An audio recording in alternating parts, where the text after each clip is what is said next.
Madame, mademoiselle, monsieur, bonsoir. Yes Weekend à la veille du coup d'envoi de cette Coupe d'Afrique des Nations 2015. Le suspense avait duré quelques semaines et puis finalement c'est la Guinée équatoriale qui va accueillir ce tournoi, le plus grand tournoi de football du continent, avec une équipe algérienne qui est arrivée hier aux alentours de 19h dans ses quartiers à Mongomo. On va y revenir tout à l'heure avec nos envoyés spéciaux sur place. On va parler bien sûr de la préparation du premier entraînement qui était plutôt un décrassage pour essayer de récupérer de la fatigue de ce voyage puisqu'il y a eu 2 vols. Un vol d'abord à Malabo, la capitale, puis visite médicale et ensuite direction Mongomo, prendre ses quartiers. On va découvrir cette ville de Mongomo. Vous allez pouvoir suivre également dans cette émission l'arrivée d'un de nos adversaires. Certains disent peut-être le plus redoutable de ce groupe, le Sénégal, emmené par Alain Giresse. On va également parler de la préparation du match face à l'Afrique du Sud. Et puis, vous allez découvrir beaucoup de surprises et d'exclusivité, je vais y arriver, autour de moi ce soir pour cette première quotidienne de Yes Weekend. Alors, je commence par la droite, avec Kalafek Habib qui est avec nous et qui sera avec nous tous les jours. Je pense que vous êtes plus content d'être dans nos studios à Alger qu'en Guinée parce qu'il paraît que les conditions ne sont pas extraordinaires. Bonsoir Kalafek. Bonsoir. Bon, apparemment je suis content, mais bon, pas aussi content que ça parce que j'aurais aimé être là-bas quand même. On va en parler des conditions. À côté de vous, Mohamed Abelkan également de la rédaction de ZL qui avait suivi l'équipe dans son tour de chauffe à Tunis avant de s'envoler pour la Guinée. Salut Mohamed, merci d'être là. Bonsoir, bonsoir Riyad, bonsoir tout le monde. En face de vous, notre autre compère de la rédaction de ZL, Amin Tirman est avec nous. Salut Amin. Bonsoir Riyad et j'espère qu'on aura raison d'avoir intitulé cette émission Yes Weekend. On aura la réponse dans 25 jours. J'espère qu'on pourrait aller jusqu'au bout. Ça va être dur, c'est un tournoi difficile, très relevé. C'est ce qu'avait dit il y a quelques semaines, je ne sais pas si c'était sur FaceFoot ou sur Yes Weekend, Jamal Rajdi. Jamal Rajdi, c'est celui qui est juste à côté de vous, un peu plus jeune que vous, mais ça ne se voit pas beaucoup. Salut Jamal. Pas beaucoup. Pas beaucoup, très peu. Bonsoir. À peine. Bonsoir, alors cette émission toujours sous la baguette de Mehdi Haddad et le doigté de Hicham Zeliwan. On va voir quelques images. D'abord, pour commencer, pour se mettre dans le sujet, le voyage et l'arrivée en Guinée de cette équipe algérienne après un long voyage, 5 heures de vol jusqu'à 5 heures et un peu plus, jusqu'à la capitale. On va voir ces images que va nous montrer Mehdi Haddad, long voyage avec lequel notre équipe a fait le voyage dans l'avion. Mohamed Boukhamia et Mohamed Meliani, on voit l'arrivée donc salués par quelques ressortissants algériens et l'ambassadeur ainsi que le président de la Fédération algérienne de football qui avait fait le voyage quelques jours avant. Des visages souriants, mais on les a vus prendre leur coussin à l'aller, ils ont dû beaucoup dormir.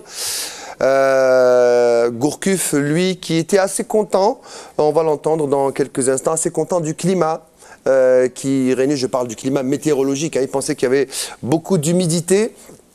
On va écouter au micro de Mohamed Boukhamia, tout d'abord l'attaquant soudani, ensuite Djabou. Alhamdulillah, oui, on a un bon voyage. Alhamdulillah, اللي لحقنا بخير اليوم. يضحك. Alhamdulillah, اللي لحقنا بخير دروك. Alhamdulillah, كفات bien دروك la concentration دروك الماتش تاعنا لغد ان شاء الله لي ديبي تاع لي زونطريمون. ان شاء الله نكونوا عز حظ الجميع ان شاء الله. بون الحمد لله يعني شفتوا جاز بيان. انا واحد من الناس ما حسيتش بالفواياج هذا. بريبارينا بيان، كان عندنا تقريبا 15 جور احنا نبريباريو. ان شاء الله نكونوا في نهارنا لو تاع الماتش ان شاء الله. Vous avez vu en arrière-plan le service médical, fallait que tout le monde passe par ces obligations, le contrôle Ebola, et vous l'avez entendu avec Djabou, voyage pas trop fatigant. C'est important de récupérer très très vite parce que le premier match va arriver très vite. Ben oui, l'équipe nationale a choisi d'y être sur place donc seulement 3 jours avant le match. Donc c'est une décision qui a été bien étudiée. C'est important de ne pas trop tarder là-bas et de commencer à rentrer dans le sujet dans les plus brefs délais. Et pour cela, il faut que les joueurs soient dans les meilleures conditions possibles, à commencer par le voyage. Donc c'était dans un avion spécial, avec une petite escale à Malabo. Et ensuite, le voyage vers la ville qui va connaître les 2 premiers matchs de l'équipe nationale. Le premier match qui, on rappelle, va commencer, donc ça sera le lundi prochain. Bon, pour le moment, tout va pour le mieux. Les premières séances d'entraînement ont été satisfaisantes. On va les voir tout à l'heure. Oui, même Gourcuff dit qu'il a bien travaillé, c'est-à-dire, bon, il y avait des appréhensions au départ sur les conditions, mais pour l'équipe nationale, tout va bien. Ça sera pas bien pour tout le monde, mais pour l'équipe nationale, pour le moment, ça se passe bien. Ce n'est pas le cas d'autres équipes qui ont connu beaucoup de difficultés. On va en parler dans quelques instants. On va retrouver tout à l'heure en direct notre envoyé spécial à Mongomo, Mohamed Bourmia. Zer TV vit et va vivre et va vous faire vivre, mesdames, messieurs, vous qui vous êtes des milliers, peut-être des millions à ne pas pouvoir faire ce déplacement en Guinée. Les coulisses, c'est tout ce qui s'est passé et tout ce qui va se passer à l'intérieur aux soins de l'équipe. Vous l'avez fait en Tunisie, peut-être qu'ils n'étaient pas encore dans la CAN. Vous avez fait le voyage, c'est un petit voyage de 50 minutes, une heure de temps, c'est pas les 5 heures de Malabo. Mais dans quel état d'esprit vous avez senti cette équipe et ces joueurs? Non, j'aimerais dire que c'est toujours agréable de voyager avec l'équipe nationale. Il y a toujours un bon esprit. Franchement, ils sont sympas ou ils tirent la tronche devant la caméra? Allez, franchement. Ils sont très sympas. Moi, ce que j'ai pas aimé, après le match nul, Jamal était présent avec moi dans la zone mixte. La majorité, on va dire 80% des joueurs en filet à l'anglaise. Je ne voulais pas répondre aux questions des journalistes. C'est ce que les journalistes, la majorité des journalistes qui étaient présents là, n'ont pas aimé, parce que même si c'est un match, je dirais même pas, c'est pas un match amical, c'était un match d'exhibition entre l'Algérie et la Tunisie. Donc il fallait au moins s'arrêter pour répondre aux questions des journalistes qui font leur boulot, qui sont en Tunisie pour faire le boulot. Sinon pour le voyage, il se déroule comme à chaque fois dans une bonne ambiance, dans une très bonne ambiance. Et ce qui m'a retenu lors de la dernière conférence de presse de Gourcuff, parce que finalement c'est Gourcuff qui a choisi d'aller 4 jours avant le coup d'envoi de la CAN, parce que aller 10 jours, une semaine avant, Christian Gourcuff avait dit que c'était montrer nos faiblesses, c'est qu'on appréhendait quelque chose, on avait peur de quelque chose. Donc il avait préféré partir en Tunisie, jouer le match, rentrer à Sidi Moussa, récupérer un peu et après repartir à Malabo, le point de chute de toutes les sélections, les 15 sélections participantes, parce que c'est la condition sine qua non de la Guinée équatoriale que toutes les sélections passent par l'aéroport international de Malabo pour le fameux test d'Ebola, et après chacun prend la direction de Justement, avant de donner la parole à vos confrères d'en face, vous parlez de cet aéroport international. C'est là où Mohamed Bourmia a profité pour tendre son micro au sélectionneur national, juste à l'atterrissage sur le tarmac de l'aéroport de la capitale de la Guinée équatoriale. On écoute Christian Gourcuff. Comme je l'ai dit, hein, beaucoup d'ambition, mais d'humilité aussi. On sait que ça va être très difficile, donc faut pas se croire trop beau. Il faut juste se concentrer sur ce qu'on a à faire. Je pense qu'on a bien travaillé jusque-là. On a fait 10 jours intéressants à Sidi Moussa, avec un match contre la Tunisie qui n'a pas été facile non plus, mais justement ça nous met dans le vif du sujet. Et puis après, il y aura une adaptation aussi aux conditions, bien sûr. Et là, on va découvrir les conditions là, dans les 3 jours qui viennent. Donc déjà sur le plan conditions météo, bon, ça va à peu près. Je craignais un peu plus d'humidité ici, même si à Mongomo, je pense que c'est plus sec. Donc voilà, on aura 3 jours pour s'adapter aussi à ça. Voilà, pas trop d'humidité alors que c'est une île, hein, donc il fait encore moins humide à Mongomo. Il y a une différence entre Malabo et Mongomo. Le climat à Malabo est un peu plus humide et par contre à Mongomo il fait plus chaud, plus sec, c'est beaucoup plus sec. Et la température est assez raisonnable pour un match de foot, pour une compétition comme celle-là. Ça va tourner autour de 26-27 chaque jour. L'avantage de l'équipe nationale, c'est qu'elle va jouer 2 de ces matchs très tard, à partir de 20h. Donc les conditions vont être idoines, je pense, pour voir une bonne équipe nationale, Inch'Allah. Alors, avant de parler des conditions d'arrivée des différentes équipes, journalistiques qui viennent du monde entier, de tout d'abord les pays concernés par cette Coupe d'Afrique des Nations, certains observateurs européens, des médias européens aussi et même mondiaux qui couvrent ce tournoi, eh bien ZTV également est présente en force avec une grosse équipe. Je rappelle ceux qui sont sur place: Mohamed Boukhmia, Fodel Hafayed, Rafiq Anir, notre caméraman et l'homme qui voit tout, caméraman, monteur, réalisateur également, et puis bien sûr l'incontournable monsieur Selfie, Mohamed Meliani, Dishouka également, qui nous envoie toutes ces images tous les jours. On va retrouver, il est en direct, il est là avec nous, c'est Mohamed Boukhmia qui est en direct de Mongomo. Mohamed, bonsoir. Oui, bonsoir Riyad, bonsoir à toute l'équipe de Yes Weekend. Alors Mohamed, première question, tout d'abord, c'est vous qui avez fait le voyage avec Mohamed Meliani, avec cette sélection algérienne, Alger, Malabo, Mongomo, visite médicale et également toutes les opérations de visa, également d'entrée sur le territoire. Racontez-nous un petit peu comment s'est passé ce long périple.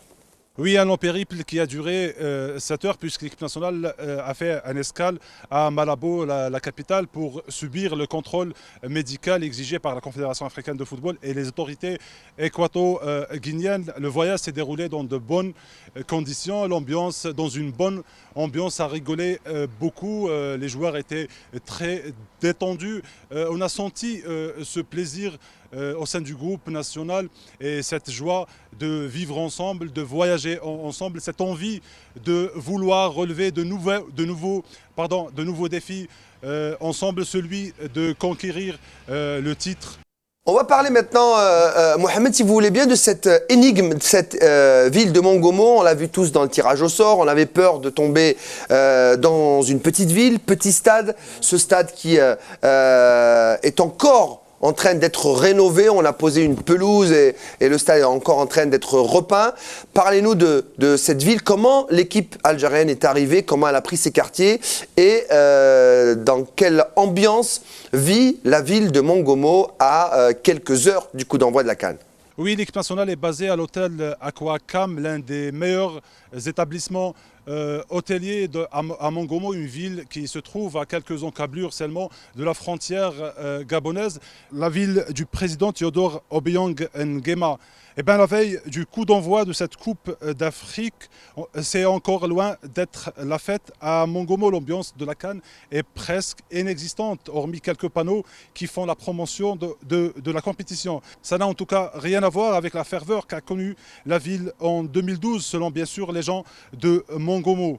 Et c'est d'où d'ailleurs la décision du président de baisser les prix des billets à 500 francs CFA, ce qui fait moins de 100 dinars en dinars algériens. On a aussi décidé de réduire de 2 heures la journée de travail le jour des matchs dans les villes concernées par la compétition. Tout cela pour inciter le public à envahir les gradins des stades le jour des matchs. Tout cela pour essayer de sauver la CAF, de sauver cette Coupe d'Afrique qui prend l'allure d'un cadeau empoisonné offert à la Guinée équatoriale.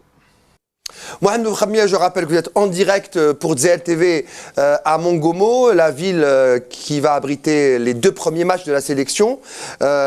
Aujourd'hui, dans l'après-midi, il y a eu le premier entraînement de la sélection, plutôt un décrassage, essayer d'évacuer la fatigue du voyage.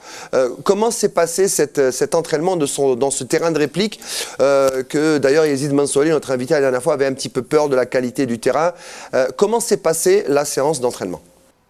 Tout à fait, Riyad. L'équipe nationale a effectué sa première séance d'entraînement en terre équato-guinéenne ce matin à 11h15 avec un effectif au complet. Pour l'information, le défenseur Halish a commencé la séance en solo avant de rejoindre le groupe par la suite. Sa participation pour le premier match contre l'Afrique du Sud n'est pas encore sûre. Si vous permettez, Riyad, juste une précision. Pour s'entraîner, les Verts ont été contraints de se déplacer 40 km jusqu'au stade d'Oyola. Et heureusement que l'équipe nationale s'entraînera un jour sur deux sur ce terrain. L'entraînement de demain est prévu sur le terrain, sur la pelouse catastrophique du terrain municipal de Mongomo. Le comité d'organisation a procédé par tirage au sort pour les créneaux d'entraînement des 4 équipes du groupe C et ça démontre encore une fois du manque d'infrastructures sportives dans ce pays et c'est pour cette raison d'ailleurs que j'ai dit que l'attribution de cette CAN à la Guinée équatoriale paraît comme un cadeau empoisonné offert par la CAN. Mais bon, l'équipe nationale n'est pas la seule sélection à être confrontée face à de pareilles conditions. Et le plus important, c'est la compétition. Le plus important, c'est de commencer cette Coupe d'Afrique par, Inch'Allah, une victoire ce lundi face à l'Afrique du Sud.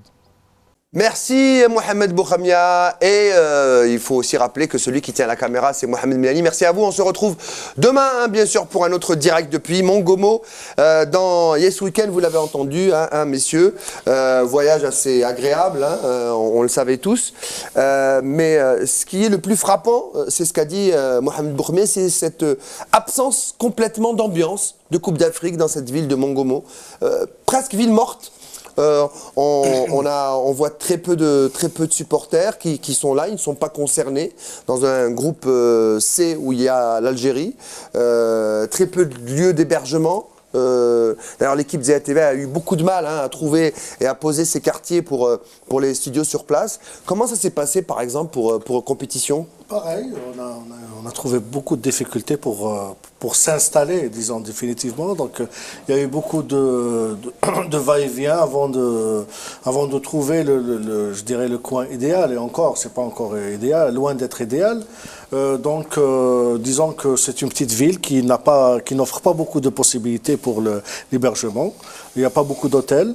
Le peu d'hôtels qui restent, ils sont déjà complets parce qu'il y a par toutes les délégations qui arrivent.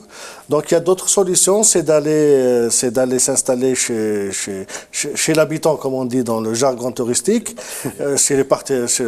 Il faut le guide du routard. Voilà, et il faut étudier tous les guides possibles, ou alors louer des maisons. Là encore, bon, je dirais bon, c'est légitime. Les gens profitent de la situation, c'est-à-dire ils sont prêts à louer leur 200 € jour. 200 € jour et encore, paraît-il, c'est une bonne affaire, quoi, parce qu'il y en a encore qui proposent leur maison à des prix exorbitants, quoi.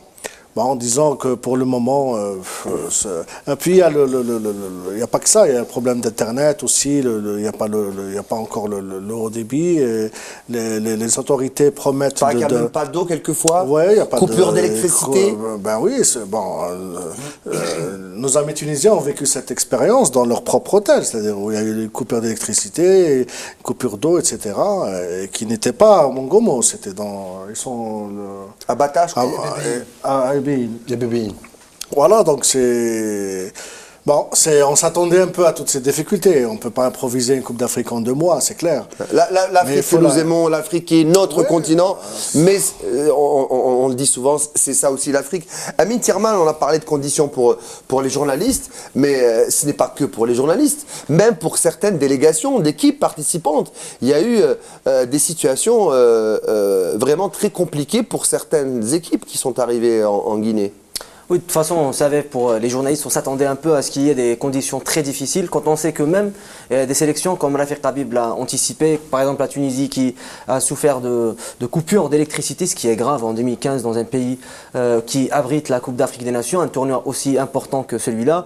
Il y a aussi le problème de Claude Leroy qui s'est plaint des conditions d'hébergement. Il y a eu 7 joueurs qui n'avaient pas de place, assez de place. Pas de chambre. Pas de chambre dans l'hôtel, ce qui est inexistant. Par exemple, on ne peut pas trouver ça dans les autres tournois à travers l'Europe ou même en Afrique. Dans les dernières Coupes d'Afrique qu'on a vues, Claude Leroy, qui est un spécialiste, le sorcier blanc, qui est un spécialiste du football africain, l'a bien dit. Il a dit que il a fait 8 CAN, il n'a jamais vu une chose pareille. Il y a aussi le Sénégal qui s'est plaint, Alain Giresse qui s'est plaint des conditions d'hébergement. Et après le Cameroun, bon, le Cameroun c'est un problème interne de la fédération camerounaise qui... Raconte-nous celle-là, elle est bien. C'est l'histoire, c'est l'anecdote un peu la plus bizarre de ce début de la CAN 2015, c'est le coordinateur de la fédération camerounaise de football qui est aux abonnés absents, qui a disparu, qui était en Guinée mais qui finalement a disparu, et le Cameroun se retrouve, en fait le directeur de l'hôtel où est hébergé la sélection du Cameroun a menacé la sélection de quitter, d'expulsion carrément, faute de paiement, faute de paiement, de factures. Il y a beaucoup de factures qui n'ont pas été payées. Il faut savoir que même avec la mallette, quoi. tout à fait, il faut savoir que le sélectionneur national du Cameroun, Fink, a même payé de sa poche les arbitres lors d'un match amical très récemment, les matchs amicaux préparatifs de la Coupe d'Afrique. C'est vous dire que c'est des conditions que c'est moins Belal grave Jamal que quand on paye des arbitres pour d'autres raisons. Hein. En fait, pour le Cameroun, c'est des remakes. À chaque fois, c'est la même histoire. À chaque édition, chaque grande compétition, c'est la même. Moi, je me rappelle, en 1990, lorsque le Cameroun a fait une épopée exceptionnelle, ils sont arrivés en quart de finale, éliminés par l'Angleterre à l'époque après prolongation. Eh ben, à ce moment-là, il y avait un problème aussi de mallette. Il fallait attendre le ministre de la Jeunesse et des Sports qui arrive en catastrophe. La veille du match, ça s'est déroulé à Naples, je me rappelle très bien, et il a ramené la mallette parce que tout le monde allait déclarer forfait. Alors imaginez, 34 ans après, que ce genre de choses arrive encore, c'est pas normal. Tout ça, c'est pas normal. Après une Coupe du Monde, il faut le signaler, après la Coupe du Monde catastrophique qu'avait fait le Cameroun avec des problèmes internes dans la sélection. Donc on n'en finit pas avec les problèmes au sein d'une sélection qui, normalement, doit être favorite du tournoi vu les joueurs qui existent dans cette sélection. La différence se situe à ce niveau pour la préparation de notre équipe nationale. Tout a été bien programmé, tout a été anticipé. Les conditions de séjour sont parfaites pour l'équipe nationale. Le lieu de regroupement, le lieu d'hébergement est un hôtel qui est pris totalement par l'équipe algérienne. Donc je pense que ça à ce niveau de préparation, l'Algérie les responsables algériens en tous les cas ont tout préparé. Même le trajet stade jusqu'à l'hôtel, le stade d'entraînement hôtel a été pratiquement chronométré. Donc pour vous dire que les choses, maintenant pour revenir les conditions d'hébergement, il fallait s'y attendre un petit peu. Hein. On n'organise pas une compétition comme ça en 2 mois. Et ce qui est un peu grave, c'est que cette ville de Mongomo est la ville de tous les dignitaires du régime, à commencer par le président lui-même. C'est la ville du président. Donc tous les biens du président et des dignitaires se trouvent à Mongomo. Alors heureusement qu'on n'est pas parti dans notre ville qui s'appelle déjà Bataille. Non, pas Bataille. Oui, je pense, c'est vrai que Jamal, quelque part, a raison. La fédération algérienne voulait pallier à ces problèmes, c'est pour cela qu'ils ont envoyé un envoyé spécial, ça fait quelques jours, Djahid Zevzef, qui a tout préparé. Bien si on voyait la Tunisie, par exemple, hier soir, dans un hôtel insalubre, avec une coupure d'électricité de 3h30, les journalistes tunisiens parlent même du cuisinier de la sélection elle-même qui a dû mettre les denrées alimentaires dans la poubelle, la viande et tout ce qui s'ensuit à cause de la coupure. Il n'y avait pas de drap, il n'y avait pas de poste de télévision, il n'y avait pas d'eau. Et Amine en a parlé tout à l'heure sur la sélection du Congo. La délégation avait prévu 34 chambres, 35, et finalement 35 chambres, et finalement et 28 simplement. Elle en a trouvé 28.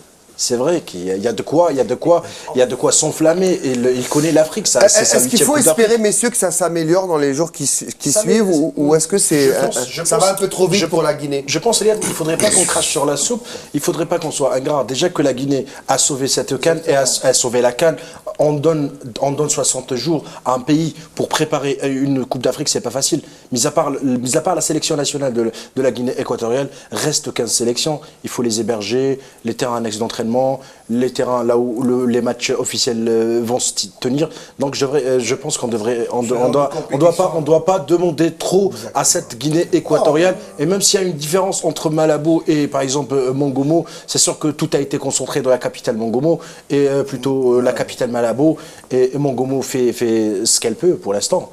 De toute façon, c'est tant mieux pour l'équipe d'Algérie qui, comme l'a dit Jamal Al-Rajdi, maintenant c'est le premier avantage de l'équipe nationale algérienne, en plus de son potentiel technique, c'est aussi ça, c'est le fait qu'elle est une fédération très professionnelle. C'est la fédération peut-être la plus riche du continent africain, du football africain actuellement, et c'est la plus professionnelle. J'en suis certain, les joueurs par exemple du Sénégal, du Cameroun et toutes les gros cylindrés de l'Afrique, ils sont certainement perturbés par ce genre de conditions d'hébergement et les conditions en Guinée. Par contre, l'équipe nationale, tout est tranquille, comme l'a dit Alafer, tout se passe bien et c'est tant mieux pour nous. Donc c'est le premier avantage psychologique pour les joueurs algériens qui se concentrent uniquement sur le côté technique au lieu de... et Christian Gourcuff est vraiment chanceux d'avoir tous ces moyens à sa disposition. Voilà, alors, monsieur, la question qu'on peut se poser maintenant, est-ce que les joueurs sont déjà dans ce match face à l'Afrique du Sud? C'est clair. Je pense que les joueurs, en arrivant déjà sur les terres guinéennes, ils sont déjà dans le tournoi. Ils sont déjà dans le. Là, ça parle match, ça parle surtout Afrique du Sud. Et on a entendu, avec Gourcuff, souvenez-vous, et aussi avec Aziz Mansouri. Le match le plus important, c'est pas l'adversaire, c'est le premier match. Bien sûr, il ne faut pas le rater. Exactement. C'est des joueurs qui connaissent leur boulot, c'est-à-dire ils savent très bien que en étant là-bas, c'est pas pour faire, ils sont pas là-bas pour faire du tourisme. Et ils savent qu'il faut que la séance d'entraînement c'est important, qu'est-ce qu'il faut faire dans cette séance, comment préparer le match, etc. C'est des professionnels. Sur ça, on n'a aucune crainte possible. Comme l'a dit Amine aussi, l'équipe a pris un peu un avantage psychologique sur l'ascendant psychologique par rapport aux autres, de par l'organisation, etc., qui a suivi cette CAN. Ça commence, c'est de bon augure, ça commence bien. Bon, j'espère que maintenant, il y a la vérité du jour J, hein, il y a la vérité du foot. Le lundi, j'espère que tout sera aussi, tout va bien se dérouler pendant les 90 minutes. Ce que j'ai apprécié à travers les images que nous avons eu quelques appréhensions au départ sur l'état des terrains d'entraînement. Et selon les images que nous avons reçues, apparemment la pelouse est très très bonne. Refaite totalement, oui. Parce qu'il y avait des appréhensions concernant aussi bien la pelouse principale où vont se dérouler les matchs que les pelouses d'entraînement où il faudra tourner. Parce que toutes les équipes vont s'entraîner sur la même pelouse. Donc un timing bien précis. J'espère qu'elle va tenir le coup. Voilà, c'est ça le risque, c'est qu'elle va être fatiguée. Les 4 équipes qui vont... Non, mais généralement, s'il ne pleut pas, je ne pense pas que le problème va... Parce que Mongomo, c'est assez sec. Ce n'est pas la période des pluies actuellement. L'essentiel, pourvu que ça dure, c'est tout. Alors, on va continuer à parler de cette équipe, du match, de l'effectif probable de départ de Gourcuff pour ce match face à l'Afrique du Sud. Restez avec nous, on va parler du Sénégal, on va parler des supporters du Sénégal, on va parler du président du Sénégal et de la Fédération et du président de la République du Sénégal qui lui aussi voudrait que son équipe brille, et c'est normal dans cette Coupe d'Afrique des Nations. On va parler d'une autre personnalité de foot africain qui a été un grand président de l'Olympique de Marseille, Pape Diouf, qui était l'invité de l'Algérie il y a quelques jours et qui a parlé des conditions du joueur africain dans les clubs européens.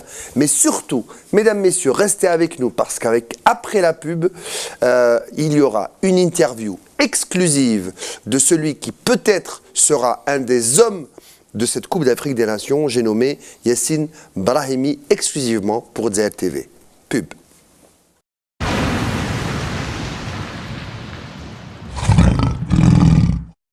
Retour sur le plateau de Yes Weekend pour la seconde partie de l'émission, je vous l'avais promis, juste avant le départ de l'équipe algérienne pour la Guinée équatoriale.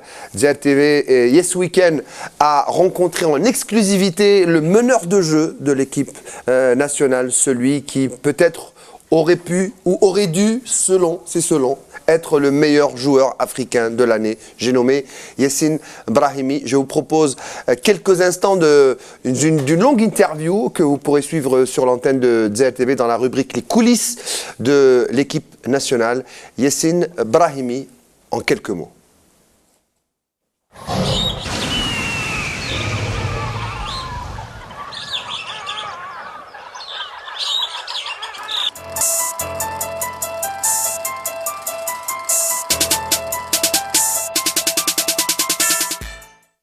Ce week-end, nous recevons aujourd'hui un invité pas comme les autres, un des joueurs les plus prometteurs, peut-être celui qui a eu l'ascension la plus spectaculaire ces derniers mois et qui va se lancer dans une aventure africaine, la Coupe d'Afrique des Nations.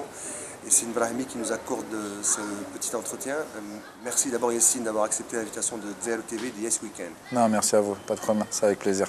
Alors, on est à quelques heures du départ de l'équipe pour la CAN. Vous venez d'arriver de Tunis. La première question que j'ai envie de vous poser, c'est qu'est-ce que vous retenez de ce match amical avec la Tunisie? Non, tout d'abord, je pense que c'était un match assez compliqué à partir du moment où on a évolué à 10. Après, c'est vrai qu'après, on avait bien commencé. Voilà, on a pu aussi voir quelques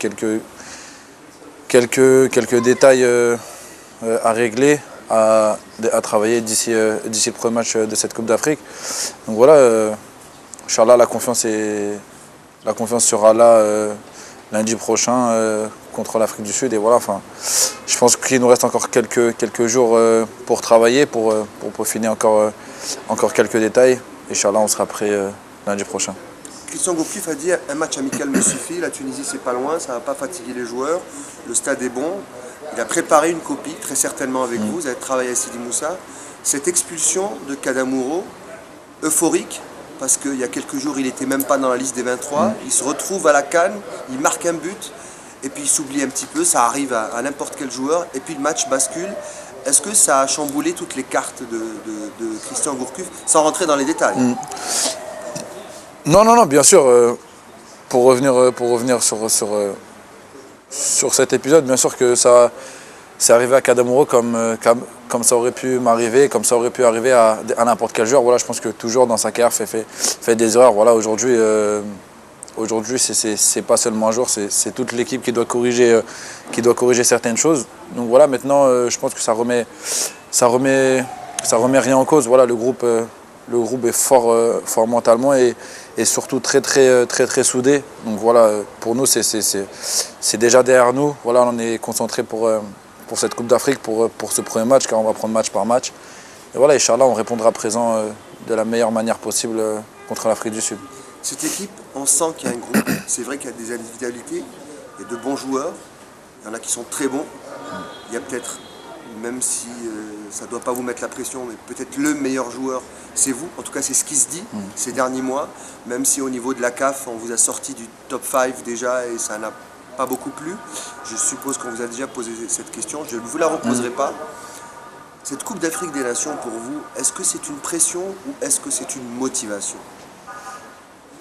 Non, comme vous venez de le dire, le mot il est très juste. Pour moi, c'est une motivation. Je suis vraiment déterminé. Voilà, comme vous l'avez dit, on a un très bon groupe et c'est ça qui fait notre force aujourd'hui. Voilà, c'est vrai qu'on a de très bons joueurs, on a des individualités, mais ce qui primera et ce qui restera, ça sera la victoire ou non de l'équipe. Et voilà, un joueur sans ses coéquipiers, il est rien. Donc voilà, aujourd'hui, je suis plus que déterminé à faire du mieux possible, à donner le maximum pour mon équipe, pour mon pays. Et voilà, je pense que les 23 joueurs dans ce groupe pensent la même chose que moi. Et voilà, on va tous dans le même chemin et Inch'Allah Yarbi, on ira le plus loin possible.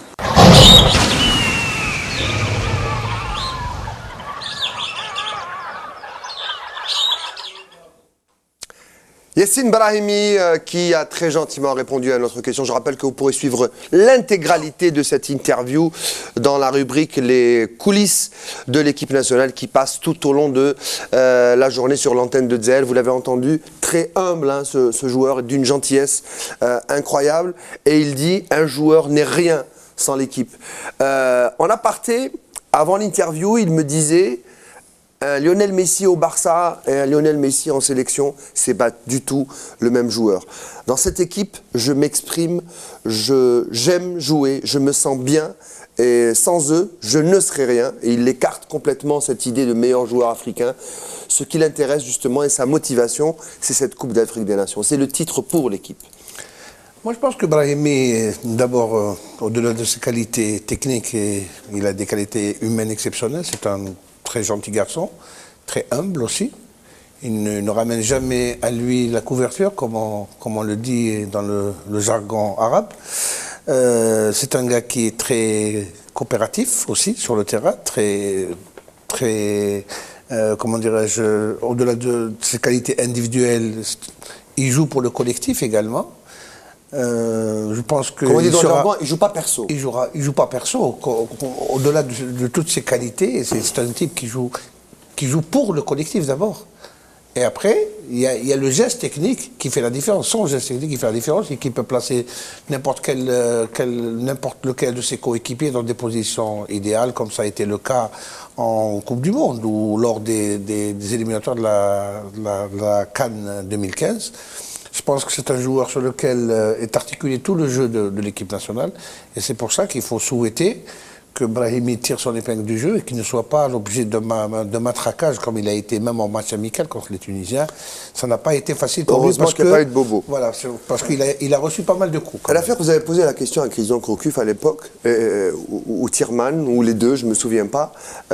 Est-ce qu'il y a un plan bis, un plan Brahimi bis? À votre avis, est-ce que l'Algérie, avec Brahimi et sans Brahimi, c'est pas la même équipe? C'est clair. Bon, j'espère que Brahimi va jouer tout le tournoi. Je veux dire, voilà, je vais la lancer cette phrase. Est-ce qu'il y a une Brahimi dépendance? Non, je pense pas, parce que bon, pour le moment, il y a quand même l'entraîneur, il a des solutions. C'est-à-dire, il peut jouer sans Brahimi. Mais là n'est pas le problème, c'est-à-dire les doublures, elles existent. Il y a Djabou, il y a Farouli qui peut jouer ce rôle, etc. Mais bien sûr, on préfère que c'est Brahimi qui termine le tournoi. C'est un joueur exceptionnel. Je dirais que c'est le chef de file d'une génération exceptionnelle. Mais il faut le dire, c'est le plus doué, c'est un petit peu le moteur de cette équipe. C'est l'homme qui offre des solutions dans le jeu, c'est-à-dire qui rend le jeu facile. On a l'impression que c'est facile quand on regarde Brahimi jouer, c'est merveilleux. On ne peut pas faire le parallèle avec d'autres joueurs, mais c'est un peu notre Messi à nous, c'est un peu notre Zidane. On peut oser quelques comparaisons, il ne faut pas avoir peur des mots. Brahimi est une pièce maîtresse de cette équipe. C'est vrai, maintenant, il ne part pas dans l'inconnu, c'est-à-dire les gens le connaissent, il va subir les gens l'attendent. Voilà, ils l'attendent, il y aura des plans anti-Brahimi, ça c'est clair. Un entraîneur comme Giresse ne va pas laisser Brahimi jouer comme il veut, il va essayer de l'étouffer. Bon, peut-être pas le Ghana, parce que c'est des jeux qui ont un autre esprit, un autre jeu. C'est des Brésiliens. Voilà, les Ghanéens, ils aiment jouer, donc ils aiment jouer et laisser les joueurs. Je sais pas, moi je me souviendrai toujours du match de Zidane contre le Brésil, la Coupe du Monde 2006. Celle qu'il a réellement réussi. Un de ses plus beaux matchs. Peut-être pour moi, c'est le meilleur match de sa carrière. Les Brésiliens l'ont respecté. Ils l'ont laissé jouer. Et notre équipe n'aurait pas fait la même chose. Il aurait subi un marquage, il aurait subi une pression. Bon, ce n'était pas le cas. J'espère que les équipes africaines vont respecter aussi Brahimi, ils vont laisser dévoiler toutes les facettes de son talent. Voilà, je voulais vous poser une question à vous deux, messieurs, Amine et Mohamed. On a pris des exemples. C'est vrai qu'on a mis la barre très haut, on a parlé de Messi, on a parlé de Zidane, on aurait pu parler de Cristiano. C'est des joueurs talentueux, énormes talents qui pèsent dans la décision dans leurs équipes, mais c'est des joueurs qui ont fait gagner des titres à leurs équipes et à leurs clubs. Est-ce que vous pensez que la CAN, c'est peut-être l'heure ou le moment de la révélation pour Brahimi? De toute façon, il est très jeune, il est encore jeune. C'est-à-dire qu'il commence à s'exploser, il est dans un grand club et il est courtisé par d'autres grands clubs à l'image du Paris Saint-Germain.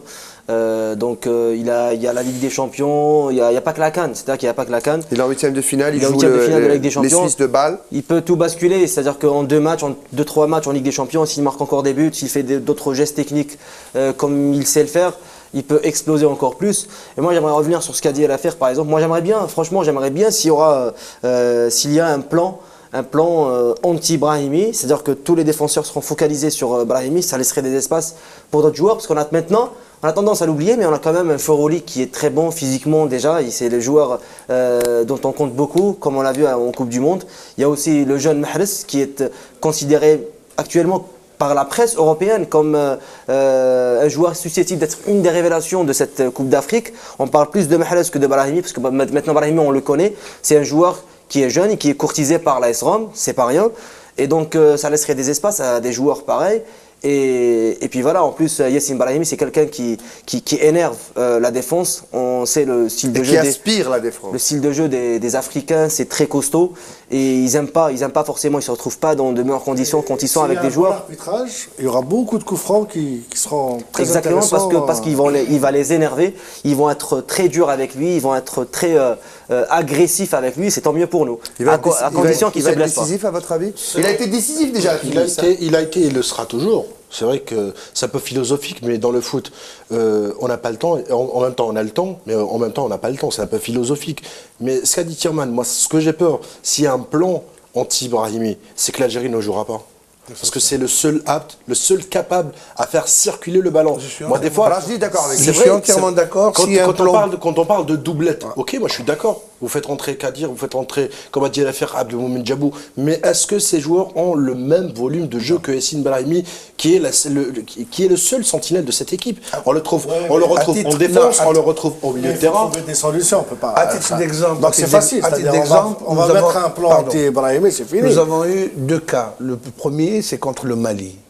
Lorsqu'il est rentré, d'abord, Gourcuff n'a pas voulu le faire jouer. Quand il est rentré, il y a eu une pression sur ce joueur, on n'a rien vu. Contre les Tunisiens, ça a été la même chose. S'il y a un plan anti-Brahimi, l'Algérie va avoir beaucoup de difficultés. Et c'est à Gourcuff de trouver la solution. Et à Gourcuff de trouver la solution. On va avancer, messieurs, parce qu'on n'a pas beaucoup de temps. À votre avis, quelle est l'équipe la plus costaud dans ce groupe? Quelle est l'équipe qui vous fait peur? Je veux un nom. Je sais pas. Moi, je peux pas. Moi, physiquement, je dirais le Sénégal.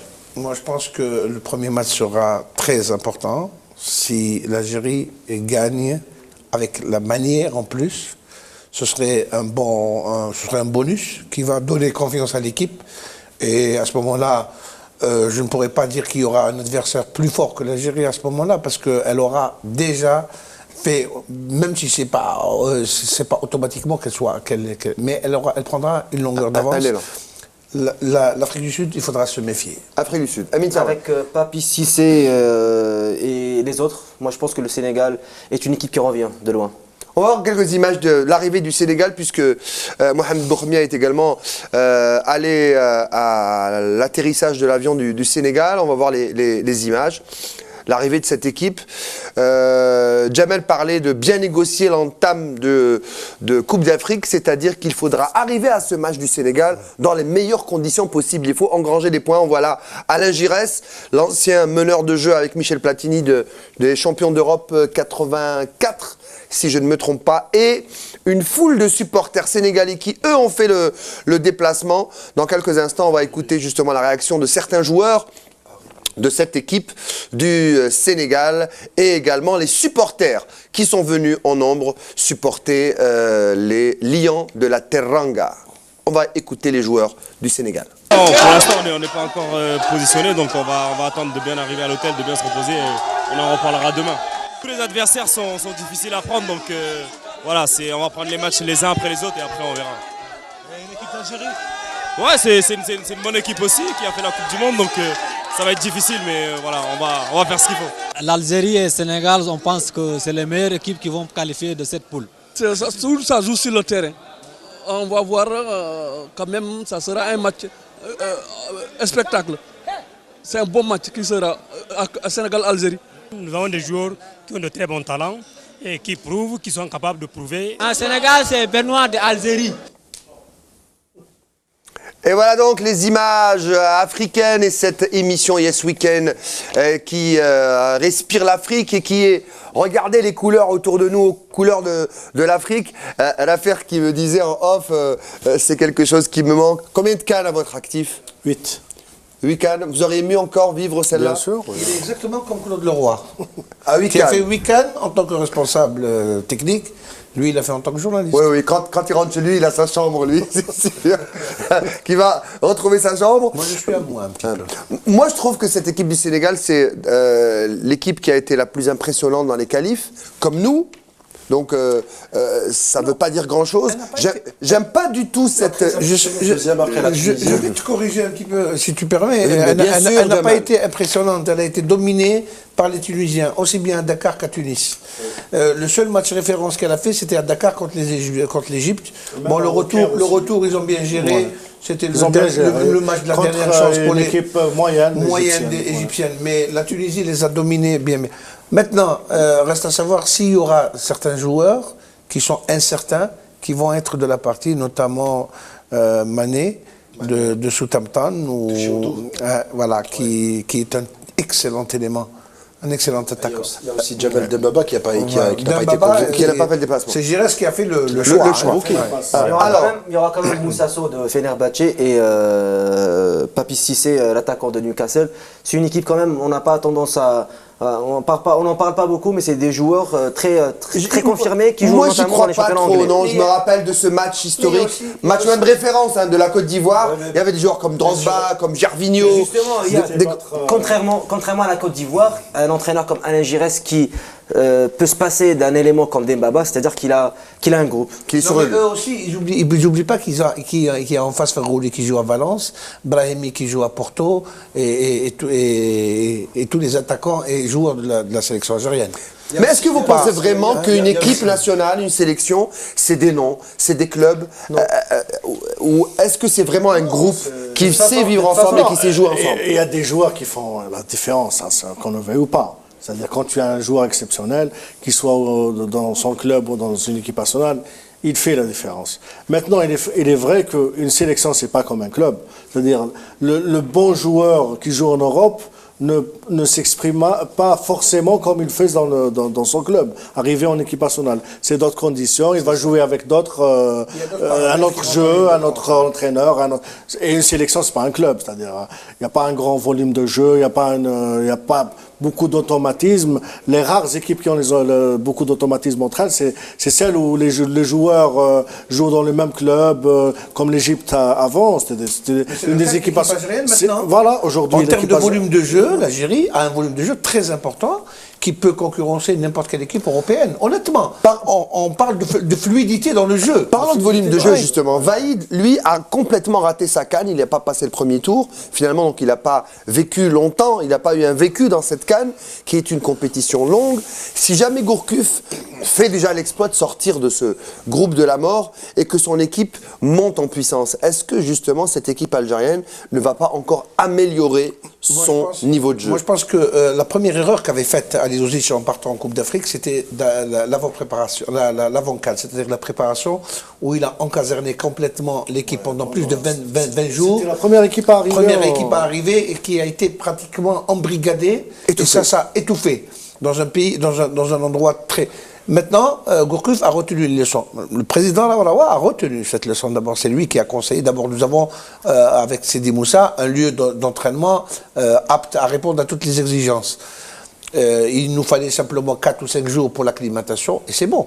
Maintenant, la préparation s'est faite ici, avec un volume de travail très important, comme nous l'a signalé Mansouri, ici sur ce même plateau. Donc, je pense que ça a été la première erreur. Maintenant, une fois que cette erreur a été surmontée, si vous voulez, je pense que l'équipe va être dans de meilleures conditions. Et entre-temps, le volume de jeu a tellement changé au niveau de l'équipe nationale. On ne jouait pas aussi bien, honnêtement. C'est pas pour tirer dans les... c'est pas pour tirer sur des ambulances, mais je pense qu'en termes de volume de jeu, le jeu algérien maintenant est beaucoup plus plaisant et beaucoup plus fluide. Alors, vous aviez parlé rapidement, Mohamed. Je pense que depuis le départ d'Aliouzic et l'arrivée de Christian Gourcuff, ce qui est bien chez Christian Gourcuff, c'est qu'il a appris des erreurs d'Aliouzic en parlant du stage. C'est vrai qu'il avait un peu bloqué cette équipe pendant 20 jours. Sur le plan du jeu. L'erreur fatale de Vaïd, c'est de ne pas avoir fait confiance à ses joueurs. Il joue avec 3 récupérateurs. Trop prudent. Et je voulais dire que depuis le départ d'Aliouzic et l'arrivée de Christian Gourcuff, c'est vrai que les jalons y étaient, mais on sent que le volume de jeu... Il a fait les correctifs qu'il fallait. Le jeu se bonifie avec le temps. À Rustenberg, nous avons perdu contre une des plus mauvaises équipes de Tunisie depuis son existence. Nous avons perdu alors qu'on avait l'entière emprise sur le match. Une totale emprise sur le match, et nous avons fait les mêmes erreurs contre le Togo. Et il nous restait quoi? Il nous restait un match de gala contre les Ivoiriens où on a mené 2-0 avant de se faire remonter. Maintenant, les données ont totalement changé. Je pense que l'équipe a mûri, ils ont plus d'expérience. Le mondial a été aussi un détonateur. On espère voir ça sur le terrain. Alors, derrière l'équipe nationale, vous l'avez dit, il y a une excellente organisation par une fédération solide emmenée par le président Al-Walawa également, qui a choisi un staff très proche. On a vu le Sénégal tout à l'heure, et le Sénégal aussi est soutenu par sa fédération et même par son président de la République. On va écouter d'abord le président de la fédération sénégalaise de football au micro de Mohamed Boukhamia. Bon, le voyage a été long, mais c'est ça aussi les voyages en Afrique. Donc, pour ceux qui viennent de Dakar, on a pratiquement bouclé 24 heures, mais c'est comme ça. Mais pour le reste, on était préparés. Donc, ce qui est important, c'est d'être venu tôt. On a le temps de récupérer d'ici au match de lundi. Bien, il n'y a pas eu de problème. Donc, ils étaient préparés à l'avance. Donc, et ils ont voyagé aussi dans de bonnes conditions. L'État du Sénégal leur a mis à disposition donc, un vol spécial. Donc il n'y a pas eu de souci. Non plus, vraiment, la CAF et les autorités équato-guinéennes nous ont facilité les choses. On n'a pas duré là-bas et donc on a pu continuer tranquillement. En fait, ce qui nous a fait accuser du retard, c'est le fait d'avoir fait un stop à Cotonou pour pouvoir non seulement faire l'arrêt kérosène et aussi changer d'équipage. Oui, je pense que c'est un dopant pour les joueurs surtout, de voir que les gens les ont attendus jusqu'à si tard et donc c'est de bon augure pour la suite parce que très certainement ici on aura besoin de notre public dans une poule assez relevée. Les favoris c'est l'Algérie et le Ghana. Voilà, très tactiquement, le président qui dit le favori, c'est le Ghana et l'Algérie. On voit que le plan de vol est différent. Hein. J'ai écouté des spéculations de plan de vol ici. L'avantage du vol direct, je crois que cette équipe du Sénégal s'est préparée au Maroc. Oui, elle a fait déjà une escale pour refueler, changement d'équipage, pour arriver à 2h30 du matin, fatigué. Donc, il faut vraiment récupérer. On va écouter maintenant l'homme fort du Sénégal, le président de la République qui était en visite en Algérie et au micro de Dzea TV exclusivement, il parle justement des chances de son pays et il parle aussi de l'Algérie, de cet événement continental incontournable qui est la Coupe d'Afrique des Nations.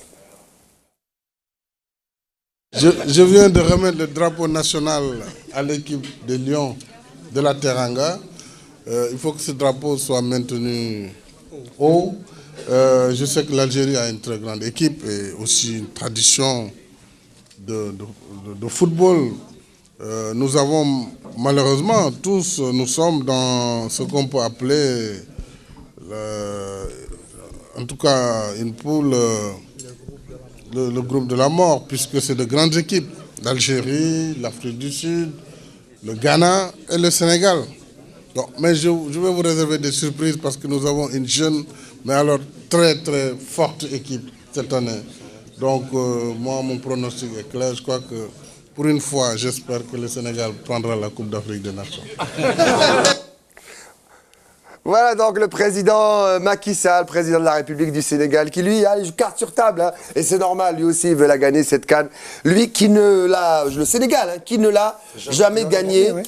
C'est la seule équipe de notre groupe qui n'a jamais gagné de... Quand elle a accueilli ça en 92 à Dakar, c'était le vainqueur, c'était la Côte d'Ivoire. Magnifique pays, magnifique peuple, qui mériterait, hein, même si nous sommes supporters de l'Algérie, et de magnifiques joueurs aussi. Même la grande équipe de 2002, c'est légitime de la part du président. Un chouïa de l'emporter. C'était une très belle équipe, amenée par le regretté Metsou, Il est passé au deuxième tour de la Coupe du Monde.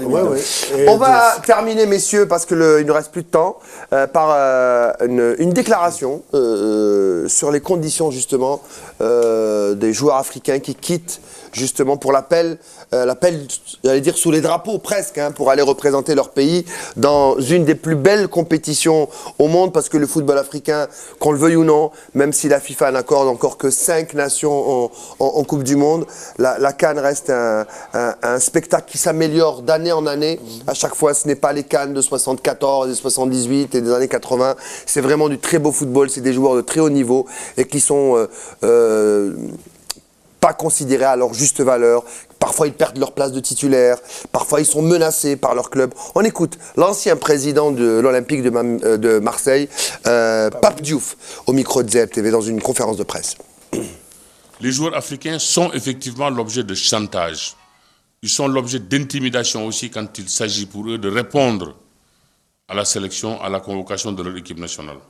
Tout joueur qui ne répondrait pas à la convocation de son équipe nationale peut être non seulement l'objet de suspension, mais son club aussi l'objet de sanctions. Il faut faire appliquer simplement les textes. Quand on les fait appliquer, vous verrez que les joueurs ils viendraient. C'est un fait que malheureusement qu'il y a des joueurs qui sont titulaires à peine, ou qui sont l'objet parfois de concurrence avec leurs petits copains, oui, là, je comprends que ils peuvent se trouver dans une situation un peu délicate. Parce que je soupçonne leurs entraîneurs leur dire, écoute, tu t'en vas, bon, mais tu t'en vas, mais si tu t'en vas, je ferai jouer l'autre. Et s'il est bon, quand tu reviendras, tu seras sur la touche. C'est un discours qui existe depuis la nuit des temps. Les Madjer en ont souffert à l'époque déjà. Le dernier en date, c'était Rouleb quand même, avec Saint-Etienne. C'est un chantage Bon, qui dit pas son nom. À l'époque, c'était très difficile. Maintenant, la FIFA, quand même, elle fait le forcing. Elle oblige les clubs. Les clubs à libérer. Bien sûr, comme l'a dit Diouf, c'est avec le chantage. C'est un chantage déguisé. Non, c'est un risque pour le joueur qu'il le prend parce que c'est son équipe nationale. Il sait très bien que son club employeur peut lui faire du chantage et sa place en tant que titulaire il peut la perdre. Mais bon, moi je connais pas beaucoup de joueurs qui refusent leur équipe nationale, malgré tout le chantage. Les joueurs africains quand même, ils ont de la personnalité, ils arrivent à... Et une CAN, ça se refuse pas. Bien sûr, ils ne peuvent pas refuser. Écoute, ils jouent pour leur pays, c'est tout à fait normal. Bon, c'est vrai que c'est une date qui est choisie par la CAF qui fait un peu... Mais bon, on est souverain, on choisit la date qu'on veut. C'est comme ça. En été, c'est la période des pluies aussi. Exactement. Il y a eu quand même des joueurs qui ont eu des prétextes pour ne pas jouer la CAN, à l'image de Boateng, qui n'est plus rappelé en tout cas, qui a finalement joué la Coupe du Monde, mais qui n'a pas joué la dernière CAN, la dernière Coupe d'Afrique. Donc il y a quand même quelques joueurs qui privilégient leur carrière personnelle. Surtout qui cèdent au chantage ceux qui en construction et en progression dans de grands clubs en plus. Voilà, et qui veulent garder leur place. On va terminer par des images. C'est la fin de l'émission, des images qui viennent nous parvenir. Voilà, c'est une réunion technique entre l'équipe, le staff et les membres de la CAF. C'est ce qu'on appelle dans le jargon une réunion technique avant le match de l'Afrique du Sud. On va voir quelques images envoyées par Mohamed Meliani il y a quelques instants qu'on va nous montrer Mahdi Haddad. Voilà l'équipe qui, donc juste avant de rentrer dans la salle, avec la préparation, bien sûr, les numéros, les licences et tout cela. Vous connaissez ce protocole obligatoire, justement. Voilà, la liste de l'équipe, le président Alawalawa avec Monsieur Sadi également, qui lui donne la liste. On se prépare avant de rentrer. Et l'Algérie jouera en blanc, Jamal Rachdi. Voilà, l'Algérie jouera en blanc. Je ne suis pas superstitieux, mais c'est une couleur qui nous va très très bien. Voilà. Et c'est une couleur qui les deux autres matchs, on jouera en vert. Alors, il faudra prendre 3 points déjà contre l'Afrique du Sud. Voilà donc pour ces images. Messieurs, on va se quitter sur les images de la sélection pour se retrouver, bien sûr, demain pour le coup d'envoi et le début de cette Coupe d'Afrique des Nations et de cette belle aventure que nous allons vivre ensemble. Vous allez vivre toutes les coulisses de cette CAN seulement sur Dzer TV. Et puis, écoutez bien ce que dit Yassine Brahimi à la fin de ce petit clip. On se retrouve demain, même heure, même chaîne pour Yes Weekend.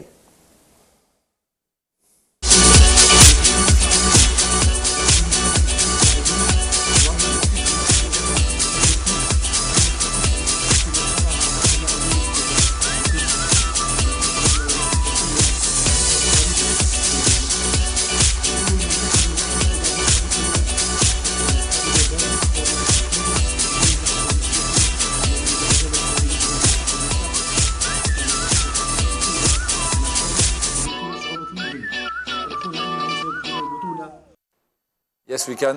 Tout est possible.